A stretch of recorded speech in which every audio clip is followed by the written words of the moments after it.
서울 외곽의 오래된 주택가, 이른 아침 햇살이 기와지붕 사이로 스며들고 있었습니다. 80세 박정순 할머니는 오늘도 어김없이 6시 30분에 잠에서 깼습니다. 50여 년을 한결같이 지켜온 습관이었죠. 아이고, 또 일어났네. 정수는 작은 한숨과 함께 몸을 일으켰습니다. 관절마다 뻐근한 통증이 느껴졌지만 이제는 익숙한 일상의 일부가 되어버렸어요. 거울 앞에서 흰머리를 단정히 빗으며 정수는 오늘 하루를 계획했습니다. 두유 하나, 식빵 한 봉지, 그리고 계란도 떨어져 가는군. 정순의 하루는 언제나 이렇게 시작됩니다. 간단한 아침 식사를 마친 뒤 동네 슈퍼마켓으로 향하는 것이죠. 걸음걸이는 여전히 단단했지만 예전 같지 않다는 걸 정순 자신이 가장 잘 알고 있었습니다. 집 앞 대문을 나서자 옆집 김 여사가 마당에서 빨래를 널고 있었습니다. 정순 선생님, 오늘도 일찍 나가시는군요. 네, 김 여사님. 날씨가 참 좋네요. 정수는 늘 그렇듯 정중하게 인사를 건넸습니다. 동네 사람들은 모두 정순을 선생님이라고 불렀어요. 30년 넘게 초등학교에서 아이들을 가르쳤던 정순의 과거를 모두가 기억하고 있었거든요. 참, 선생님. 어제 저희 손자가 또 선생님 얘기를 하더라고요. 예전에 1학년 때 담임을 맡아주신 게 얼마나 고마웠던지. 아이고, 벌써 그 아이가 대학생이 됐다니. 세월이 참 빠르네요. 정순의 얼굴에 잠시 따뜻한 미소가 번졌습니다. 하지만 그 미소는 금세 사라졌어요. 요즘 정순에게는 그런 따뜻한 순간들이 점점 짧아지고 있었거든요. 슈퍼마켓으로 가는 길, 정수는 속으로 중얼거렸습니다. 그래도 내 연금 덕에 자식들 눈치 안 보고 산다는 게 얼마나 다행인지 몰라. 정직하게 살아온 보람이지. 정순의 자부심이었습니다. 남편이 돌아가신 지도 벌써 10년이 흘렀지만 정수는 한 번도 자식들에게 손을 벌리지 않았어요. 매달 꼬박꼬박 들어오는 연금으로 혼자서도 충분히 살아갈 수 있었거든요. 하지만 마음 한구석은 늘 허전했습니다. 큰아들 박상호는 사업 때문에 바쁘다며 한 달에 한 번 안부 전화를 겨우 드리고 작은 딸 박미숙은 시댁 눈치 때문에 자주 오지 못한다고 했어요. 그래도 뭐 이게 어디야. 요양원 가서 남의 손에 의지하는 것보다는 100번 낫지. 슈퍼마켓 앞에 도착한 정수는 익숙한 손놀림으로 장바구니를 들었습니다. 사장 할머니가 반갑게 인사했어요.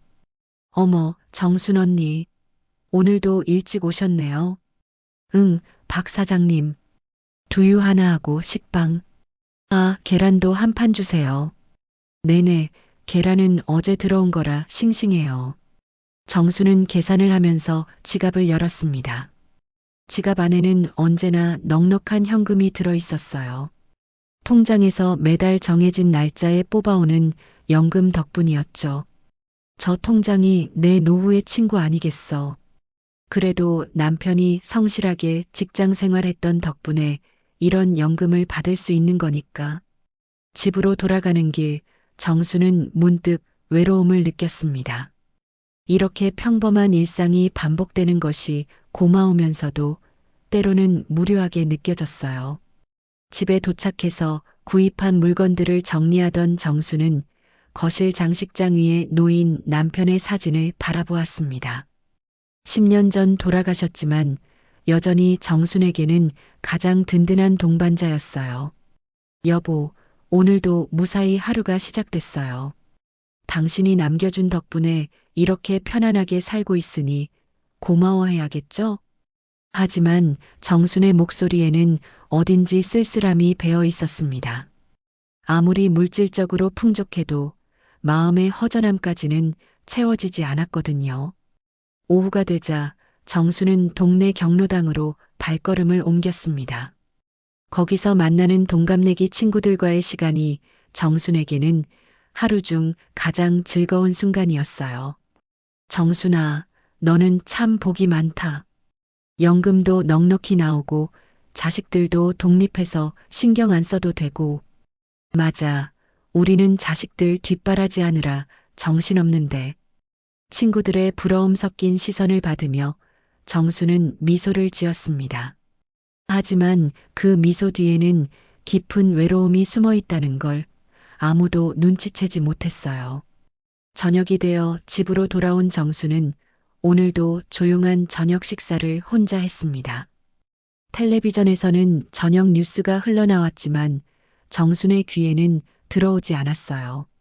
내일도 또 이런 하루가 반복되겠지. 그래도 감사해야겠어. 이만하면 충분히 평온한 노후 아니겠어?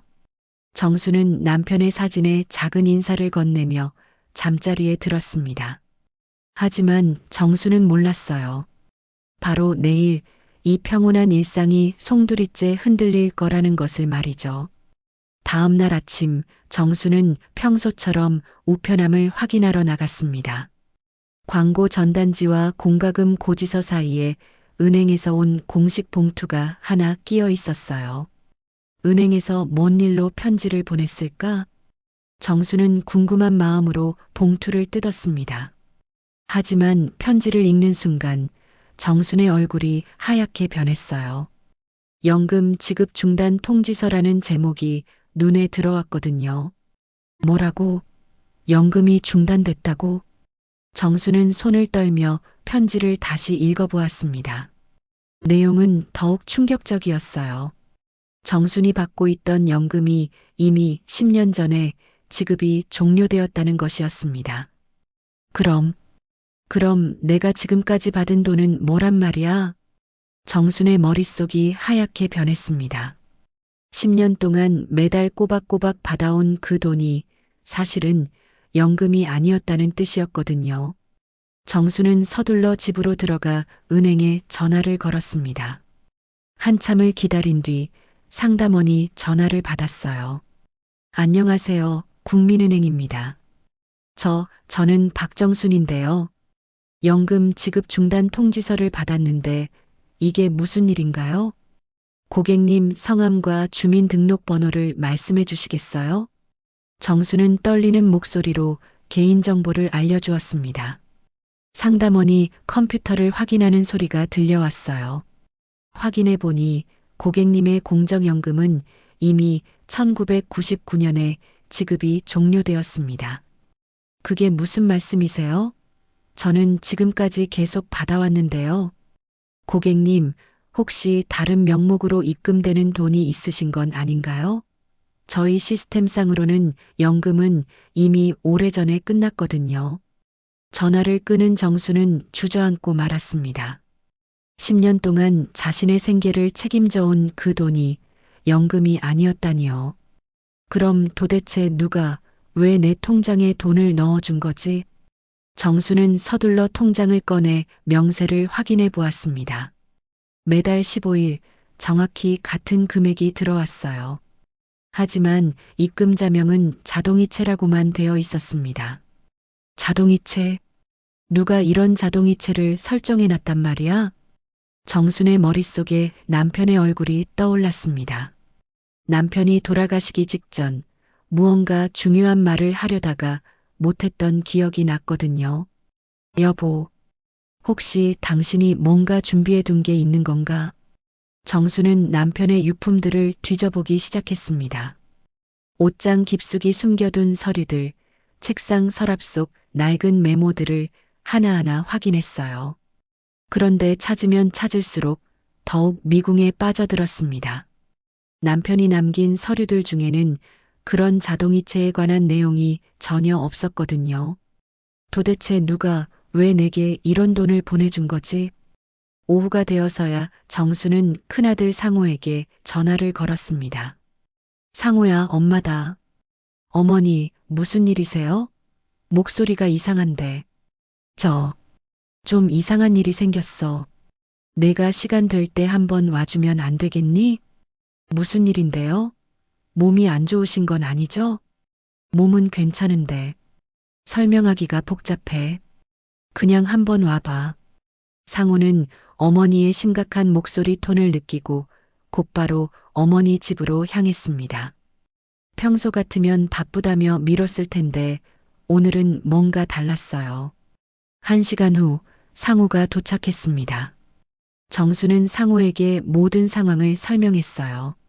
연금이 이미 10년 전에 끝났다는 것, 하지만 계속해서 누군가가 돈을 보내주고 있다는 것을 말이죠. 어머니, 그게 정말이에요? 상우는 믿을 수 없다는 표정으로 통장 내역을 확인해 보았습니다. 정말로 매달 정확한 날짜에 같은 금액이 들어와 있었어요. 이상하네. 도대체 누가 이런 자동이체를 설정해 놨을까요?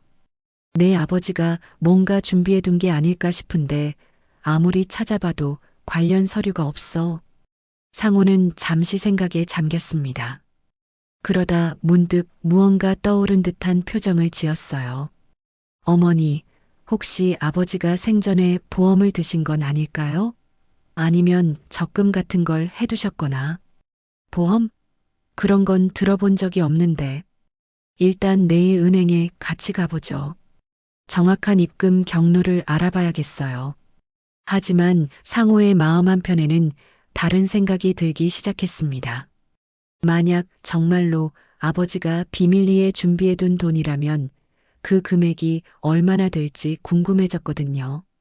10년 동안 매달 계산해보면 꽤 큰 돈이 될 텐데.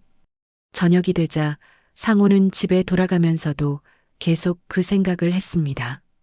요즘 사업이 어려웠던 상호에게는 그 돈의 정체가 무엇보다 중요하게 느껴졌어요. 한편 정수는 밤늦게까지 잠을 이루지 못했습니다. 10년 동안 자신의 든든한 버팀목이 되어준 그 돈이 사실은 정체불명의 돈이었다니요. 혹시 내가 모르는 사이에 누군가에게 빚을 지고 있는 건 아닐까? 아니면 잘못 들어온 돈을 쓰고 있는 건 아닐까? 걱정이 꼬리에 꼬리를 물었습니다. 평온했던 일상이 하루 만에 불안과 의심으로 가득 차버렸어요. 다음 날 아침 정수는 평소보다 일찍 일어나 상호를 기다렸습니다. 오늘 은행에 가면 모든 진실이 밝혀질 거라고 생각했거든요. 하지만 정수는 몰랐습니다. 이것이 시작에 불과하다는 것을, 그리고 앞으로 더 큰 충격이 기다리고 있다는 것을 말이에요. 상호는 약속 시간보다 일찍 어머니 집에 도착했습니다. 밤새 이 일에 대해 생각하느라 잠을 제대로 이루지 못했거든요. 어머니, 준비되셨어요? 응, 벌써 1시간 전부터 기다리고 있었어. 정순의 얼굴에는 불안감이 역력했습니다. 평생을 정직하게 살아온 정순에게 이런 일은 처음 겪는 경험이었어요. 은행에 도착하자 상호는 창구 직원에게 상황을 설명했습니다. 저희 어머니 통장으로 10년 동안 계속 입금되고 있는 돈의 출처를 알고 싶습니다. 신분증과 통장을 주시면 확인해 드릴게요.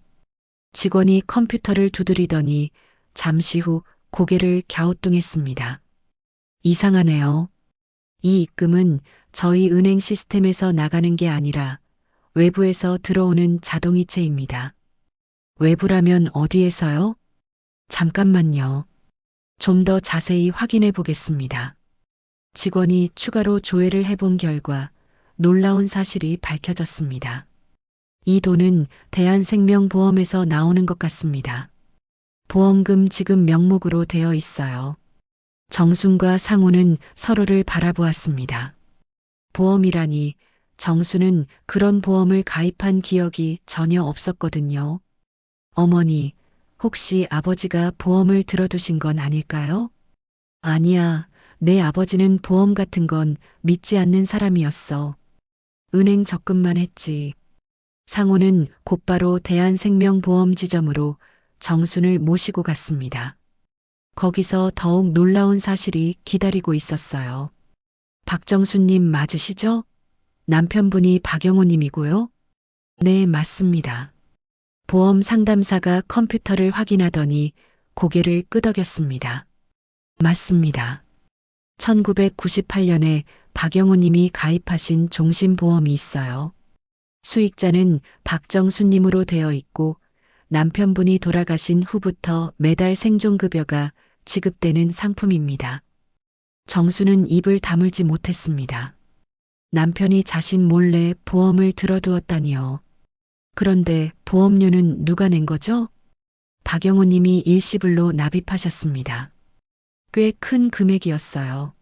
상호가 끼어들었습니다. 그 보험의 총 보험 금액이 얼마인지 알 수 있을까요? 상담사가 잠시 망설이더니 대답했습니다. 총 보험 금액은 2억 원입니다. 현재까지 약 3천만 원 정도 지급되었고 나머지는 정수님이 돌아가실 때까지 매달 지급됩니다. 2억 원이라는 말에 상호의 눈이 번쩍였습니다. 그리고 정수는 더욱 혼란스러워했어요. 2억 원이라니. 우리가 언제 그런 큰 돈이 있었다고. 집으로 돌아가는 길, 상호는 계속 계산기를 두드렸습니다. 어머니, 아버지가 정말 대단한 일을 해두셨네요. 2억 원짜리 보험이라니. 하지만 정순의 마음은 복잡했습니다. 기쁨보다는 의문이 더 컸거든요. 상호야, 내 아버지가 언제 그런 큰 돈을 마련했을까? 우리 살림에 2억 원을 보험료로 낼 여유가 있었나? 그게 그렇네요. 아버지 월급으로는 좀 힘들었을 텐데. 집에 도착하자마자 정수는 다시 남편의 유품을 뒤져보기 시작했습니다. 이번에는 더욱 꼼꼼히 살펴보았어요. 그런데 낡은 책상 서랍 맨 안쪽에서 작은 수첩 하나를 발견했습니다. 이게 뭐지? 수첩을 펼쳐보니 남편의 삐뚤빼뚤한 글씨로 뭔가 적혀 있었어요. 정순이를 위한 마지막 선물. 아이들에게는 비밀. 정순의 가슴이 두근거렸습니다. 그 밑에는 더 자세한 내용이 적혀 있었어요. 회사 퇴직금과 비상금을 모아서 보험에 가입했다. 정순이가 평생 편안하게 살았으면 좋겠다. 아이들에게는 이미 충분히 해줬으니 이번만큼은 정순이만을 위해서. 정수는 눈물이 핑 돌았습니다. 남편이 자신만을 위해 이런 일을 준비해 두었다니요. 하지만 상호는 다른 생각을 하고 있었습니다. 어머니, 아버지가 왜 우리에게는 말씀 안 하신 걸까요? 아마도 너희들이 반대할까봐 그랬나 보다. 반대요? 왜요? 정수는 수첩의 내용을 상호에게 보여주며 설명했습니다. 남편이 자식들에게는 이미 충분히 해줬다고 생각했다는 내용을 말이에요. 상호의 표정이 점점 어두워졌습니다. 그럼 아버지는 어머니만 생각하신 거네요? 우리는 생각도 안 하시고? 상호야, 그런 뜻이 아니라 어머니는 이미 충분히 받으셨잖아요. 집도 해드리고 생활비도 계속 보내드리고. 그런데 아버지는 왜 우리는 생각 안 하신 거죠? 정수는 상호의 반응이 예상과 달라서 당황했습니다. 고마워할 줄 알았는데 오히려 서운해하고 있었거든요. 상호야, 내 아버지 마음을 이해해라. 나이 들어서는 자식들에게 짐이 되기 싫으셨던 거야. 하지만 어머니, 그 돈이면 제 사업 자금으로도 쓸 수 있었을 텐데. 그 순간 정수는 깨달았습니다. 상호가 단순히 서운해하는 게 아니라 그 돈에 대한 욕심을 내고 있다는 것을 말이에요. 상호야, 이건 내 아버지가 나를 위해 준비해 주신 거야. 알아요, 어머니. 하지만 아버지가 돌아가신 지도 벌써 10년이나 됐잖아요. 어머니도 이제 80이시고. 솔직히 말해서 그 돈을 언제까지 혼자 쓰실 건가요? 정수는 상호의 말에 충격을 받았습니다. 자신의 아들이 이런 식으로 생각하고 있었다니요. 저녁이 되어 상호가 돌아간 후 정수는 혼자 남편의 사진 앞에 앉았습니다. 여보, 당신이 우리 상호를 너무 몰랐나 봐요. 아니면 내가 아이들을 잘못 키운 걸까요? 하지만 동시에 정수는 불안해지기 시작했습니다. 상호가 이 돈에 대해 어떤 생각을 할지, 그리고 미숙이는 어떻게 반응할지 걱정되었거든요. 그날 밤 정수는 남편이 남긴 수첩을 품에 안고 잠들었습니다. 하지만 마음 한편으로는 예감이 들었어요. 이 일이 가족에게 평화가 아닌 갈등을 가져올 것 같다는 불길한 예감이 말이에요. 다음 날 오후 상호는 동생 미숙을 어머니 집으로 불러냈습니다. 밤새 생각한 끝에 이 문제를 가족 모두가 함께 논의해야 한다고 결심했거든요. 미숙아, 어제 어머니한테서 들었지? 아버지가 2억 원짜리 보험을 남겨두셨다는 얘기 말이야. 네, 오빠. 정말 놀랐어요. 아버지가 그런 준비를 해두셨다니. 미숙은 감동스럽다는 표정이었지만 상호의 얼굴은 어두웠습니다. 미숙아, 솔직히 말해서 좀 이상하지 않아? 아버지가 우리한테는 한마디 상의도 없이 그런 큰 일을 결정하신 게 말이야. 그게 뭐가 이상해요? 아버지 돈으로 어머니를 위해서 하신 일인데. 정순이 차를 준비하며 아이들의 대화를 듣고 있었습니다. 상호의 어조에서 뭔가 불길한 기운을 느꼈어요. 상호야, 무슨 말을 하고 싶은 거니? 어머니, 제가 말씀드리고 싶은 건 이 문제를 좀 더 현실적으로 생각해 봐야 한다는 거예요. 상호는 가방에서 계산기를 꺼내며 말을 이었습니다. 어머니께서 지금 80세시잖아요. 매달 받으시는 금액을 계산해 보면 그 돈을 다 받으시려면 앞으로도 상당한 시간이 걸려요. 상호야, 지금 무슨 소리를 하는 거니? 미숙이 날카롭게 끼어들었습니다. 오빠, 설마 어머니가 언제 돌아가실지 계산하고 계신 거예요? 그런 뜻이 아니야. 다만 가족 전체를 생각해서 그 돈을 어떻게 사용할지 상의하자는 거지. 상호의 목소리가 점점 커졌습니다. 내 사업이 지금 얼마나 어려운지 알잖아. 그리고 미숙이네도 아이들 교육비 때문에 힘들고. 그런데 그 큰 돈이 그냥 뭐요? 정순이 벌떡 일어서며 상호를 쏘아보았습니다. 내 아버지가 나를 위해 마련해준 돈이 그냥이라는 거니? 어머니, 그런 뜻이 아니에요. 하지만 현실적으로는 그 돈이 내 거라는 게 현실이야. 그때 갑자기 현관문이 열리며 동네 교회 집사인 김영호가 들어왔습니다. 정순 권사님 실례합니다. 문이 열려 있어서. 무슨 일이세요? 정수는 당황하며 김영호를 맞았습니다. 아, 김 집사님. 죄송해요. 아이들이 좀. 김영호는 분위기를 눈치채고 돌아가려 했지만 정순이 붙잡았어요. 잠깐만요, 김 집사님.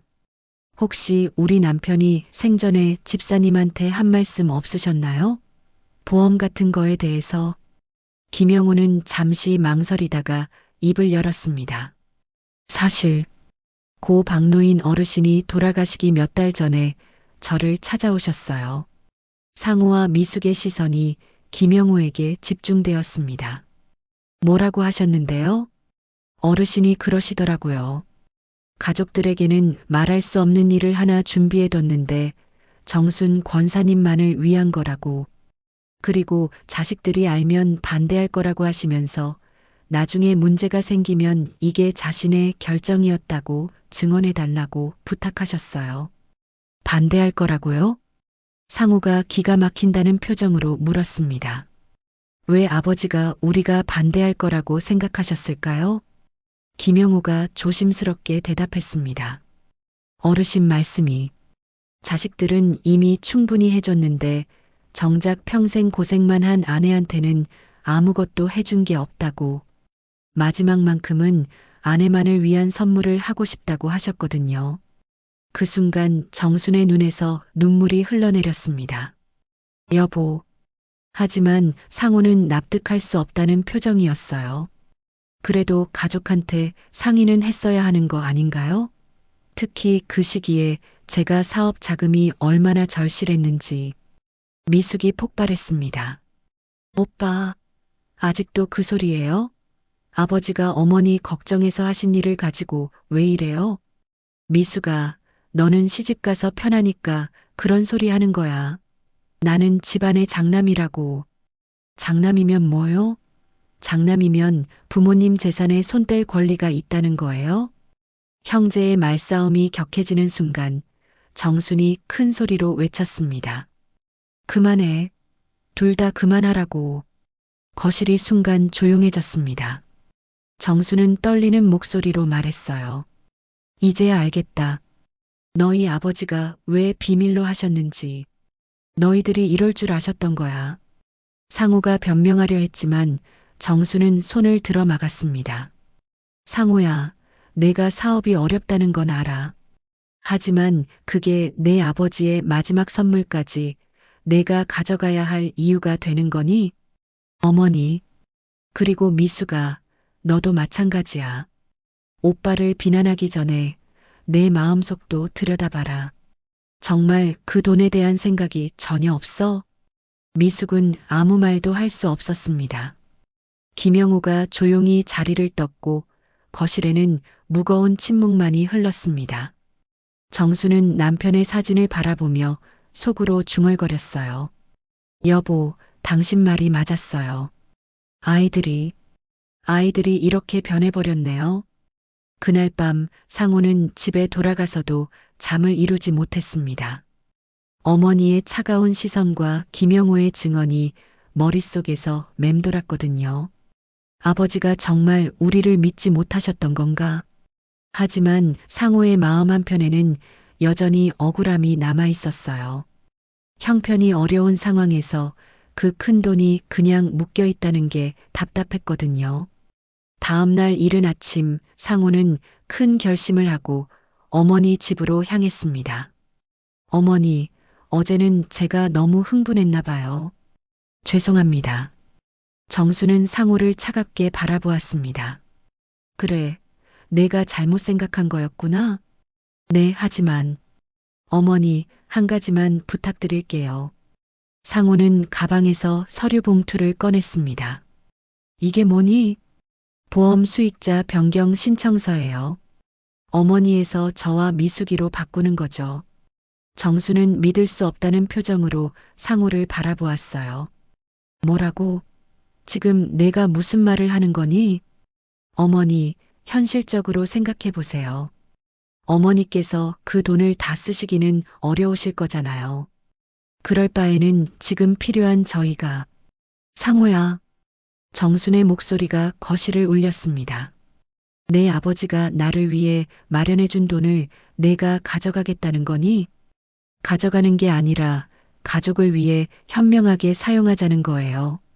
제 사업만 살려놓으면 어머니께도 더 많은 도움을 드릴 수 있고.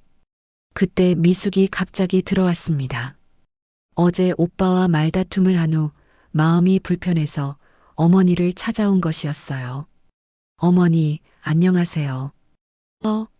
오빠, 무슨 얘기를 하고 계신 거예요? 상호는 당황하며 서류를 숨기려 했지만 미숙이 이미 봐버렸어요. 그게 보험 수익자 변경 신청서예요? 미숙은 서류를 낚아채며 내용을 확인했습니다. 오빠, 이게 뭐예요? 어머니 동의도 없이 이런 걸 준비해 오셨어요? 미숙아, 들어봐. 우리가 현실적으로는 이게 사기죄 아닌가요? 미숙의 목소리가 날카로워졌습니다. 정수는 상호를 바라보며 천천히 입을 열었어요. 상호야, 내가 정말 이런 아이였니? 어머니, 내 아버지가 얼마나 고민하셨을까? 이런 내 모습을 보셨다면. 정순의 눈에서 눈물이 흘러내렸습니다.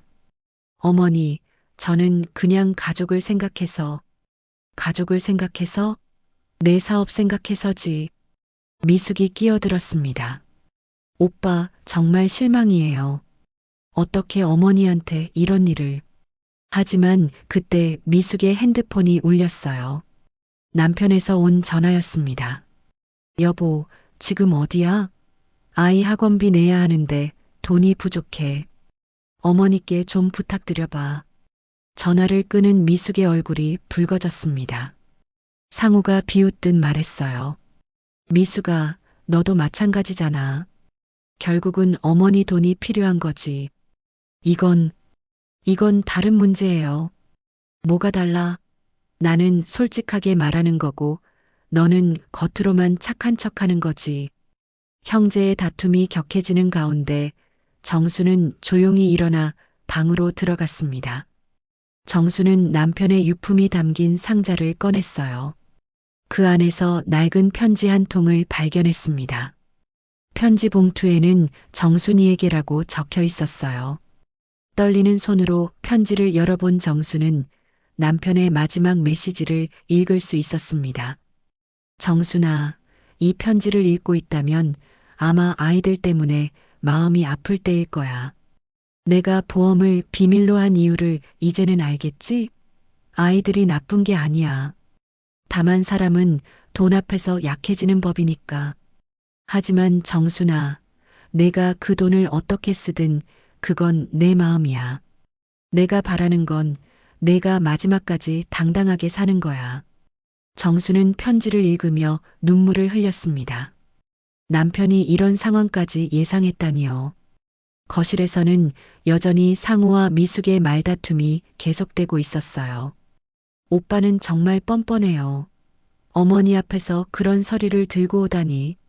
미숙아, 너도 솔직해져. 그 돈에 대한 생각 전혀 없어? 없어요. 전 어머니가 편안하게 쓰시길 바랄 뿐이에요. 거짓말. 방금 전 내 남편 전화 들었잖아. 그때 정순이 편지를 들고 거실로 나왔습니다. 너희들, 이것 좀 봐라. 정수는 남편의 편지를 아이들에게 보여주었어요. 상우와 미숙은 아버지의 글을 읽으며 점점 얼굴이 굳어졌습니다. 아버지가 이런 일까지 예상하셨던 거예요? 미숙이 작은 목소리로 중얼거렸습니다. 그래, 너희 아버지는 너희들을 너무 잘 아셨던 거야. 정순의 목소리에는 깊은 실망이 배어 있었어요. 상우야, 내가 가져온 그 서류 당장 찢어버려라. 어머니, 그리고 미숙아, 너도 마찬가지야. 내 남편한테 가서 다른 방법을 찾으라고 해.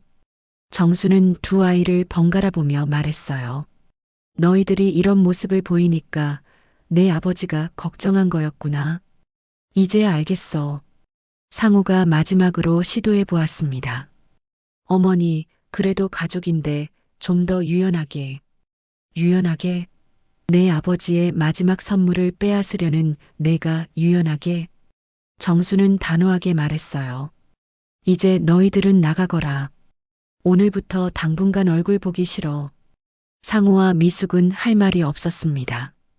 결국 두 사람은 어머니 집을 떠날 수밖에 없었어요.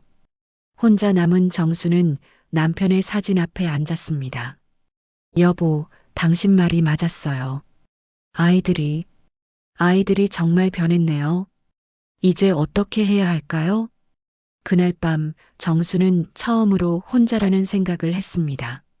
물질적으로는 풍족하지만 마음으로는 완전히 혼자가 되어버린 거예요.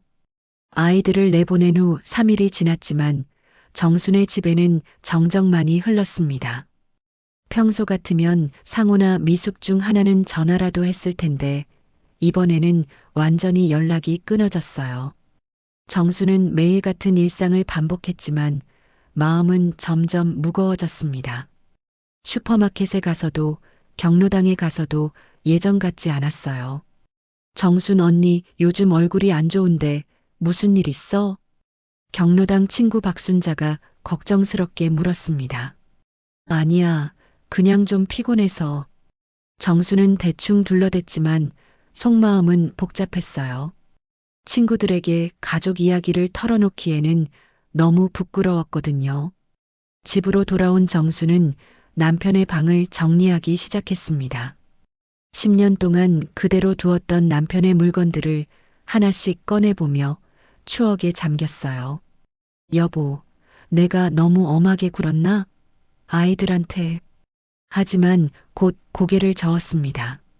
아이들의 행동은 분명 잘못된 것이었거든요. 그런데 남편의 낡은 일기장을 발견했을 때 정수는 깜짝 놀랐습니다. 남편이 일기를 썼다는 사실을 전혀 몰랐거든요. 떨리는 손으로 일기장을 펼쳐본 정수는 남편의 마지막 몇 달간의 기록을 읽을 수 있었어요. 1998년 5월 15일. 정순이가 또 상호 사업 걱정을 하고 있다. 나는 이미 상호에게 집도 사주고 사업 자금도 여러 번 도왔는데 정순이는 늘 아이들 걱정뿐이다. 5월 20일. 미숙이가 아이 교육비 때문에 힘들다고 했다. 정순이가 또 자기 용돈을 모아서 주려고 한다. 언제까지 이럴 건가? 6월 3일. 정순이는 자신을 위해서는 단 한 번도 돈을 쓰지 않는다. 새 옷 한 벌 사는 것도 아깝다고 한다. 아이들한테만 주고 또 주고. 이제는 정순이를 위한 뭔가를 준비해야겠다. 정수는 눈물이 핑 돌았습니다. 남편이 자신을 얼마나 세심하게 지켜봤는지 이제야 알겠더군요. 일기는 계속 이어졌습니다. 6월 15일. 보험 상담사를 만났다. 정순이만을 위한 보험을 들기로 했다. 아이들한테는 비밀이다. 알면 반대할 게 뻔하니까. 6월 25일. 퇴직금과 비상금을 모두 보험료로 냈다. 이제 정순이는 내가 죽어도 아이들 눈치 보지 않고 살 수 있을 거다. 7월 5일. 상우가 또 사업 자금을 달라고 했다. 이번에는 거절했다. 이미 충분히 해줬으니까. 상우가 서운해하는 것 같지만 이제는 정순이 차례다. 정수는 일기를 읽으며 남편의 마음을 온전히 이해할 수 있었어요. 평생 자식들만 챙기던 자신을 위해 남편이 얼마나 많은 고민을 했는지 말이에요. 마지막 페이지에는 특별한 기록이 있었습니다. 7월 20일. 김영호 집사를 찾아가서 부탁했다. 나중에 아이들이 문제를 제기하면 이게 내 결정이었다고 증언해달라고. 김 집사가 왜 비밀로 하느냐고 물었는데 솔직히 말했다. 아이들이 탐낼 게 뻔하다고. 8월 1일. 정순아, 이 일기를 읽고 있다면 아마 내 예상이 맞았을 거다.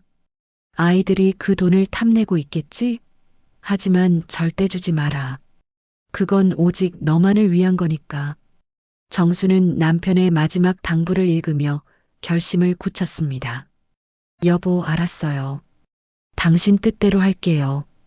그때 현관문에서 벨소리가 들렸어요. 정순이 문을 열어보니 상우가 서 있었습니다.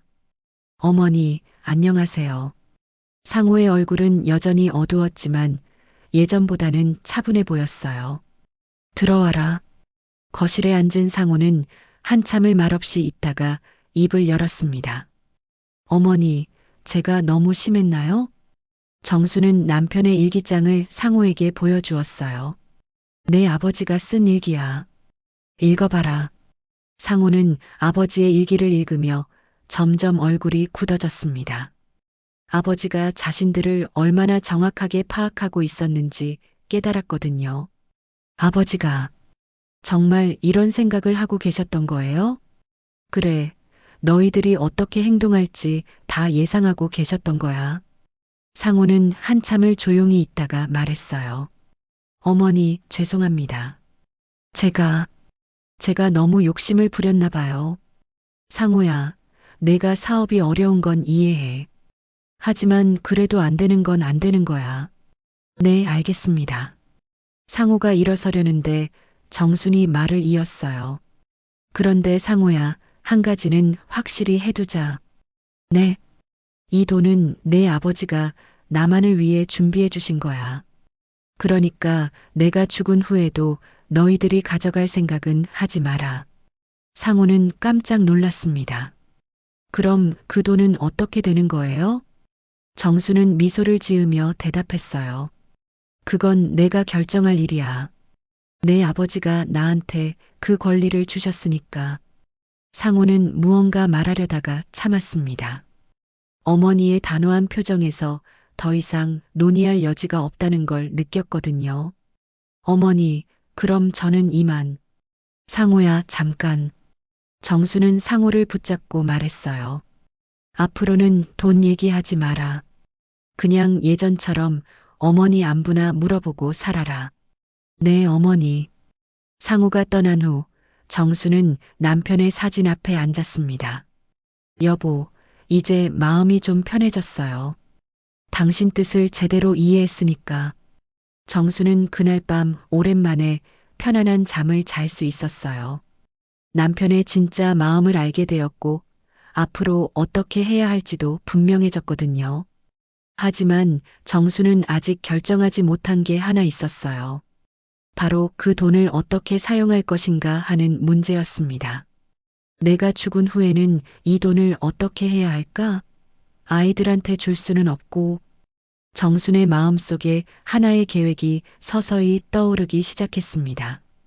일주일 후 정수는 상우와 미숙을 동시에 집으로 불렀습니다. 남편의 일기를 읽고 난 후 내린 중요한 결정을 알려주기 위해서였어요. 어머니, 무슨 일로 저희를 부르셨어요? 미숙이 조심스럽게 물었습니다. 지난번 일 이후로 어머니와의 관계가 어색해졌거든요. 앉아라, 둘 다. 중요한 얘기가 있어. 정순의 표정이 평소보다 단단해 보였어요. 상우와 미숙은 서로를 힐끗 보며 자리에 앉았습니다. 너희들한테 마지막으로 할 말이 있어서 불렀다. 마지막이라니요, 어머니? 상우가 불안한 목소리로 물었습니다. 정수는 가방에서 서류 봉투를 꺼냈어요. 이건 보험금 수익자 변경 신청서야. 상우의 눈이 번쩍였습니다. 혹시 어머니가 마음을 바꾼 건 아닐까 하는 기대가 들었거든요. 어머니, 그럼 잠깐 끝까지 들어봐. 정수는 서류를 펼쳐 보이며 말했어요.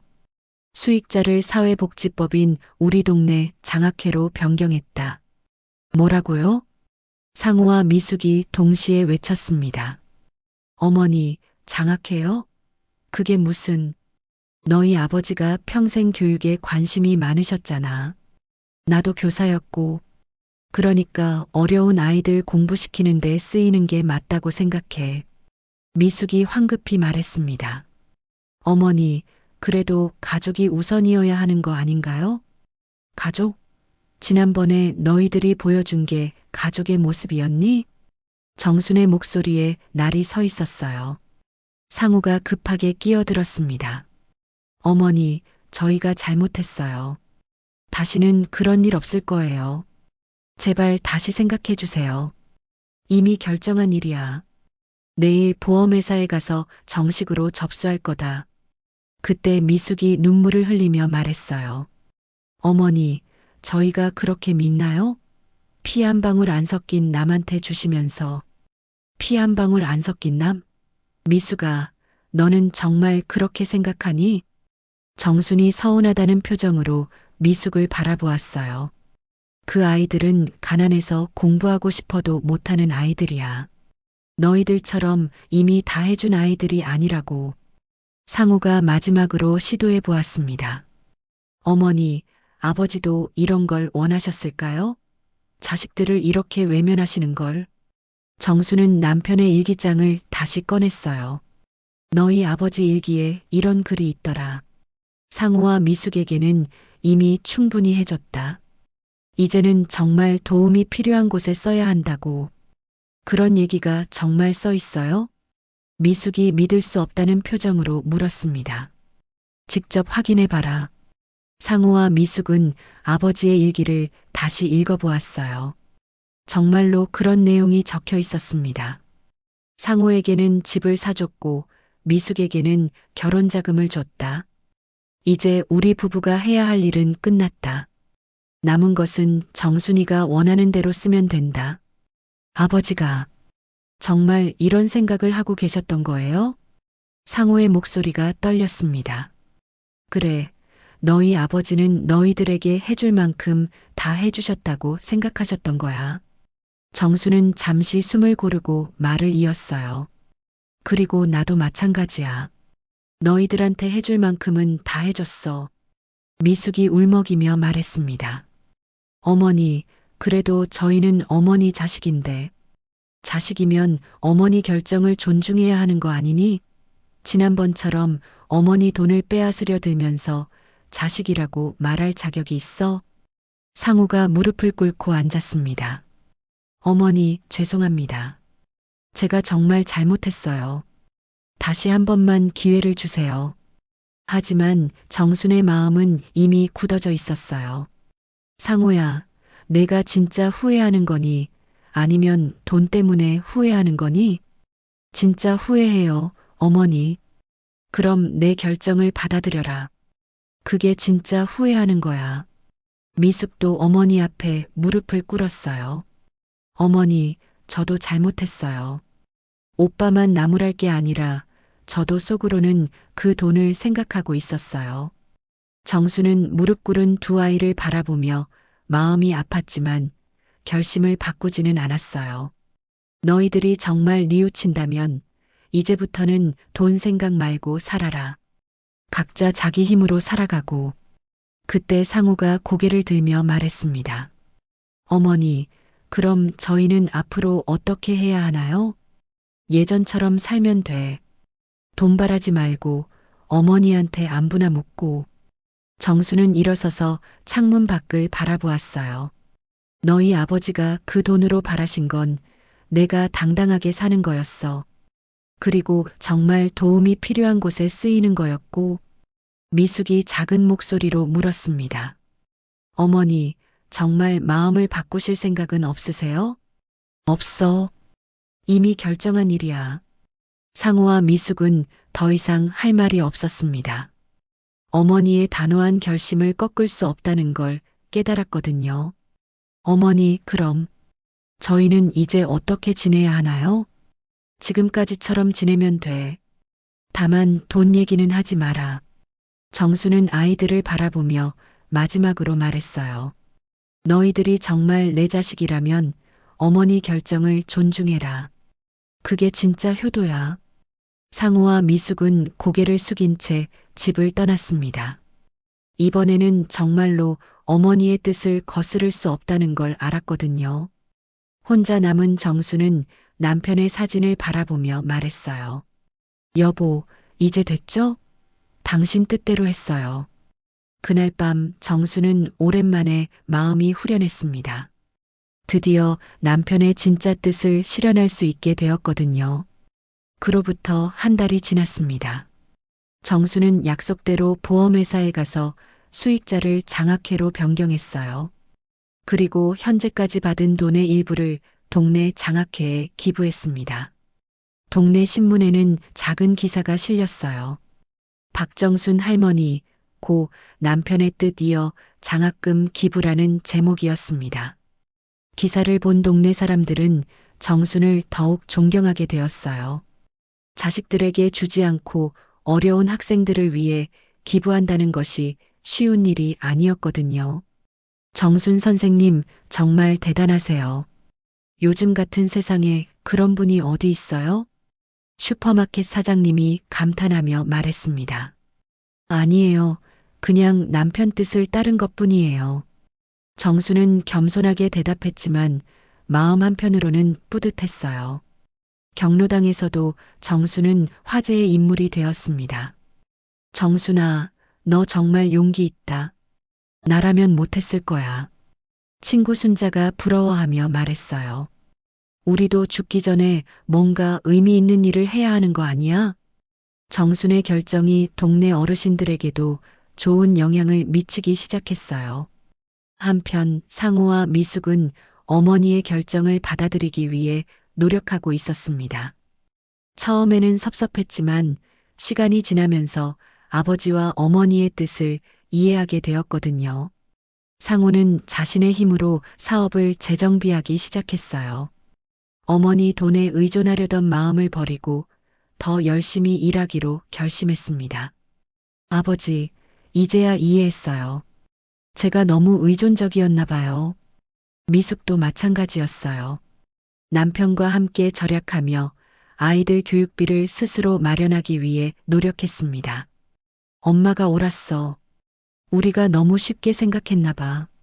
어느 날 저녁 상우가 정순을 찾아왔습니다. 오랜만에 밝은 표정이었어요. 어머니, 안녕하세요. 상호야. 무슨 좋은 일 있어? 얼굴이 밝네. 네, 어머니. 사업이 조금씩 나아지고 있어요. 혼자 힘으로 해보니까 더 보람도 있고, 정수는 아들의 변화된 모습에 기뻤어요. 그래, 그렇게 사는 거야. 내 힘으로. 어머니, 그리고 죄송했어요. 제가 정말 철이 없었나 봐요. 상호는 진심으로 사과했습니다. 이제 그런 얘기하지 마라. 다 지난 일이야. 며칠 후에는 미숙이 아이들과 함께 찾아왔어요. 할머니, 안녕하세요.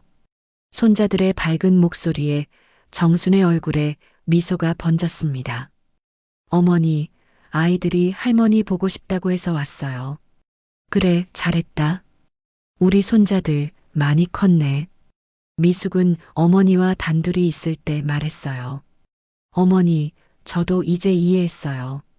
아버지와 어머니의 마음을. 그래. 네, 저희가 너무 당연하게 생각했나 봐요. 부모님이 해주시는 걸. 정순은 딸의 성숙해진 모습에 흐뭇했어요.